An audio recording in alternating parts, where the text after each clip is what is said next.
سیلاب نہ صرف ان کے گھروں کو لے ڈوبا ہے بلکہ ان کی خوشیوں کو بھی ساتھ بہا کر لے گیا ہے۔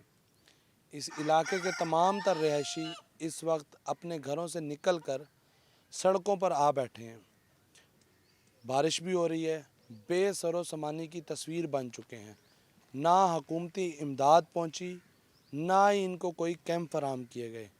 اس وقت بھی یہ لوگ جو بے سر و سامانی کی تصویر بنے بیٹھے ہیں۔ یہاں تقریباً 100-150 گھر تھا، وہ سب ختم ہو چکا ہے۔ اچھا، ادھر کے جو رہائشی ہیں جب پانی آیا تو کہاں موجود تھے آپ لوگ؟ ہم ادھر ہی تھے، پھر پانی آیا تو جلدی جلدی ہم اپنے بچوں کو، اپنے بیوی بچوں کو ساتھ لے کے بن پر آ گئے تھے، تو باقی سامان ادھر ہی ہے گھر میں، وہ ختم ہو چکا ہے۔ اچھا، اب یہ بتائیے گا اس وقت موجودہ طور پر کیا صورتحال ہے آپ کے گھروں کی، یا آپ کی جو زمین ہے، زرعی زمین ہے، رقبہ ہے، اس کی کیا صورتحال ہے؟ وہ ہماری کھیتیں سب نقصان ہو گیا ہے، ہماری جو فصلیں تھیں وہ بھی تباہ ہو گئی ہیں، سب کچھ لٹ گیا ہے۔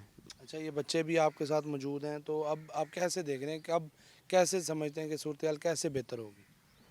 یہ صورتحال ابھی تو کہہ رہے ہیں اور سیلاب آنا ہے، اور ہم بہت پریشان ہیں، کیمپ وغیرہ بھی نہیں دیے ہوئے ہیں، ہمارے بچے ساتھ بیٹھے ہوئے ہیں، ہم خود اپنا نظام خود چلا رہے ہیں۔